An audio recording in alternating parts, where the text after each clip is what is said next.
সর্বপ্রথম আপনাদের বলতে চাই, যাতে আসন্ন বিধানসভা কেন্দ্রিক আপনাদের দুয়ারে সরকারের ক্যাম্পে আপনাদের যুব যুবসাথী সাথে সাথে আমাদের ভূমিহীন কৃষকদের জন্য একটা প্রকল্প বের হয়েছে, যেটা মাধ্যমে আপনারা অ্যাপ্লাই করলে আপনাদের মাসিক ১,৫০০ করে পাবেন, ১৫০০ করে সেটা হয়তো দেওয়া হবে। তো যাদের ভূমি নেই তারাই শুধু এটা অ্যাপ্লাই করতে পারবে।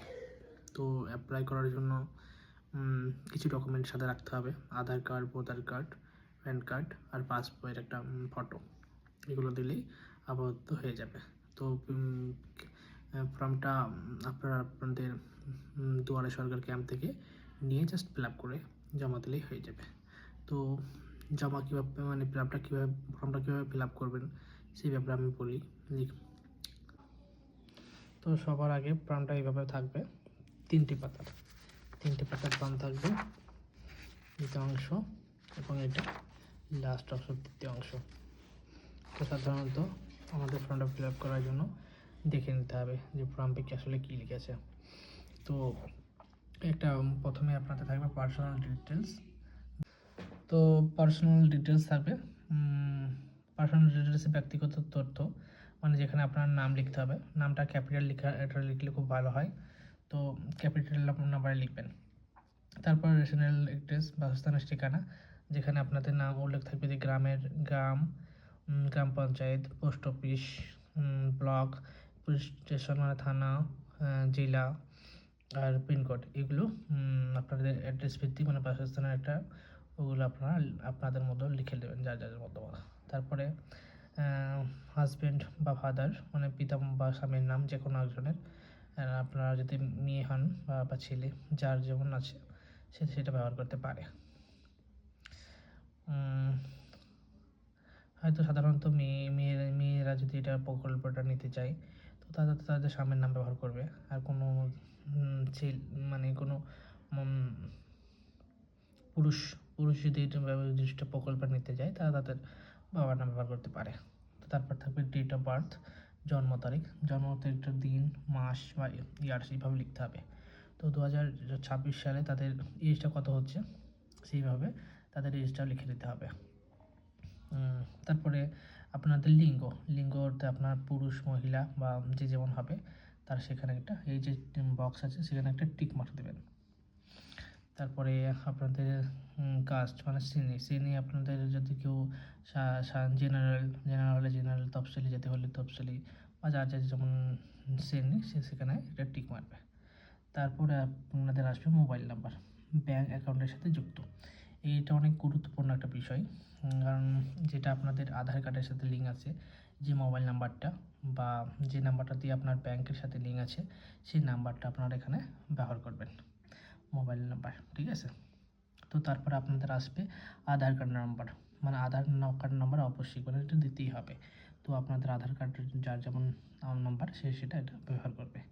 তারপরে আপনার আসবে ভোটার কার্ড মানে এপিক নাম্বার, তো এটাও অবশ্যই দিতে হবে। তো ভোটারের যে এপিক নাম্বারটা হয় সেটাও তো আপনারা দিয়ে দেবেন। তো তারপরে আসবে মোস্ট ইম্পর্টেন্ট ডিটেলস, যেটা হলো ব্যাংকের তথ্য। এখানে আপনাদের খুব সাবধানে আপনারা যেখানে হয়তো ব্যাংক অ্যাকাউন্ট অনুযায়ী ব্যাংকের যে নামটা আপনাদের আছে সেই নামটা খুব সুন্দর করে ক্যাপিটাল অক্ষরে লিখতে হবে।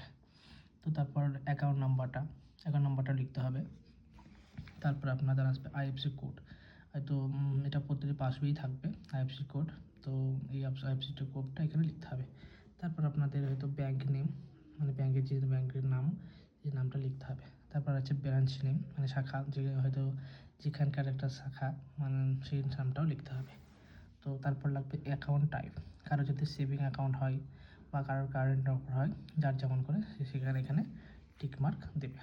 তারপর অ্যাটাচ ব্যাঙ্ক ডকুমেন্ট মানে ব্যাংকের জন্য যে একটা পাসবইয়ের ফটো থাকলেও হবে বা চেকের একটা ফটো দিলেও হবে। যেটা দিবেন সেটাতে আপনার যদি পাসবুক থাকে সেখানে পাসবুকের টিক বা চেক থাকলে চেকের টিক। তো তারপরে আপনাদের আসবে নমিনি ডিটেলস, এটা হলো যে আপনি এই জিনিসটি যাকে নমিনি করতে চান তো তার ডিটেলসগুলো এখানে ভরতে হবে। তো নমিনির নাম এখানে লিখতে হবে, লেখা হলো। তারপরে নমিনির নাম এখানে লিখতে হবে। তার নমিনির সাথে অ্যাপ্লিকেশন যে আবেদন করছেন নমিনির সাথে যার রিলেশনটা এখানে লিখতে হবে। যদি উপায় যে যাকে নমিনি করতে চায় সেই হিসাবে তাদের এটা নমিনিটা এখানে লিখতে হবে। তো নমিনির ফাদার মানে নমিনি যে যাকে নমিনি করবেন তার বাবার নামও লিখতে পারেন বা তার স্বামীর নামেও এটা লিখতে পারেন। তারপরে আসবে নমিনির ডেট অফ বার্থ মানে জন্ম তারিখ, নমিনির ডেট অফ বার্থটা দিন হিসাবে এভাবে লিখে দিতে হবে। তারপরে 2026 সালে তার বয়স কত সেটা লিখতে হবে। তারপরে আসবে নিচের অংশটা, এই অংশটা আমরা কিছুটা হাত দিব না, এটা আমরা এভাবে রেখে দেব। তো এটা অফিসের কাজ, ওরা অফিসের লোক যারা জমা নেবে রিসিভার তারা এনারা এটা দেখে নাম্বারটা এখানে দিবে। যেমন আবেদন পড়ে যারা তাদের একটা নির্দিষ্ট নাম্বার তারা এখানে একটা দিবে আর ফর্মের ওপরে এখানে একটা দিবে। এই দুটো জায়গায় এক নাম্বার লিখে আপনাকে রিসিভ কপিটা এখানে কেটে দেবে। আর অ্যাপ্লিকেশনের সিগনেচার এখানে অবশ্যই আপনাদের সিগনেচার করতে হবে। প্রথম পৃষ্ঠার কাজ আপাতত কমপ্লিট। এবার আপনার আসবে দ্বিতীয় পৃষ্ঠা। এখানে পশ্চিমবঙ্গ সরকার কৃষি বিভাগ আধার তথ্য আধার সঙ্গে যুক্ত মোবাইলের তথ্য আধার তথ্য দ্বারা সরকারের ব্যবহার করার অনুমতি। এখানে আমের পরের নামটা নিজের নাম লিখতে হবে, উপভোক্তার নামটা লিখতে হবে। তারপরে এই যে অংশ এখানে বাবার নাম লিখে তারপরে এখানে গ্রামের নাম তারপর গ্রামের পরে এই অংশ আপনার গ্রাম পঞ্চায়েত লিখতে হবে। তারপর ব্লক বলতে আপনাদের ব্লকের নাম লিখতে হবে। তারপর এখানে জেলা নাম লিখতে হবে এটা দ্বারা। তারপর এখানে আপনাদের লিখে কমপ্লিট করে লেখাটা কম্পোসার করছে আদালত ভূমিহীন কিন্তু বার্ষিক আইনে 2016 এই পরবর্তী সংশোধন নিয়ম অনুযায়ী আমার পরিচয় সত্যতা যাচাই করা জন্য ব্যবহার করতে আমার কোনো রকম আপত্তি নেই। তারপর আপনাদের আমার আধার সংক্রান্ত তথ্য নিচে দেওয়া হলো। এখানে আপনারা আধার নাম্বারটা ব্যবহার করবেন। তারপর আপনাদের আধারের সঙ্গে যে যুক্ত মোবাইল নাম্বার সেটা ব্যবহার করবেন, ভোটার কার্ডের নাম্বারটা ব্যবহার করবেন। তো এখানে স্থানটা অনেক জরুরি, যেখানে আপনাদের ক্যাম্প বসেছে সেই স্থানের নামটা এখানে লিখে দেবেন। তো তারিখ যেদিন আপনারা জমা করবেন সেই তারিখটা অবশ্যই আপনারা লিখে দেবেন। তো আবেদনকারীর সই, এটা আবেদনকারী মানে যে জমা দেবে তার একটা সই বা টিপ তারা সেভাবে এটা করবে। তো তারপর সেম প্রসেসেই এটা আপনারা কমপ্লিট করে নেবেন।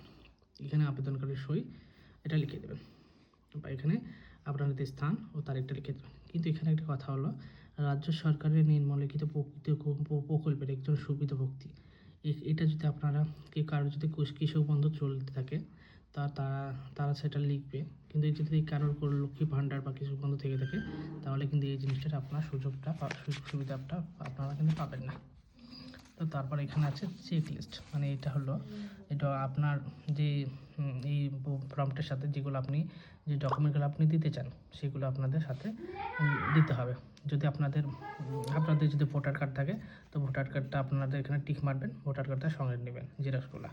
ওই আধার কার্ডের জেরক্সটা আপনাদের সাথে রাখবেন, তো টিক দেবেন। তারপর ফার্স্ট পেজ পাসবই, এটা আপনাদের ব্যাংকের বা চেক বয়সের একটা ফটো, ওটা যদি থাকে আপনাদের কাছে তো ওটা টিক দেবেন।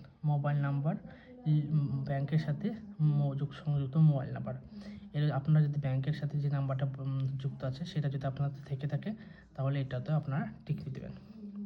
তারপর সহযোগিত ঘোষণা, এটা যদি আপনাদের না থাকে তাহলে টিক মারার দরকার নেই, এটা এভাবেই ছেড়ে দেন। আধার তথ্য ব্যবহারের সম্মতিপত্র, এটা যদি আপনাদের না থাকে তো ছেড়ে দেবেন। পাসপোর্ট সাইজ ফটো, এই পাসপোর্ট সাইজ যদি আপনাদের ফটো থাকে তো এটাও টিক মেরে দেবেন। তারপরে অ্যানি ডকুমেন্ট, অন্য কোনো নথি দরকার উল্লেখ করুন। আরও যদি আপনি আপনার কোনো ডকুমেন্ট আপনি দিতে ইচ্ছুক হন তো সেটা আপনি এখানে লিখে দেবেন। তো তারিখ, তারপরে লোকেশন, মানে এখানে যেখানে আপনাদের জিনিসটা হচ্ছে সেখানকার নামটা লিখে দেবেন। তো তারপরে এটাও আপনাদের যে যারা জমা নেবে তারা এখানে আপনার ওদের সইটাই থাকবে এটা, আর তারা এদের রিসিভ করবে এখানে লিখে দেবে। তো আপাতত শেষ, এইভাবেই আপনারা ফর্মটা ফিল করবেন।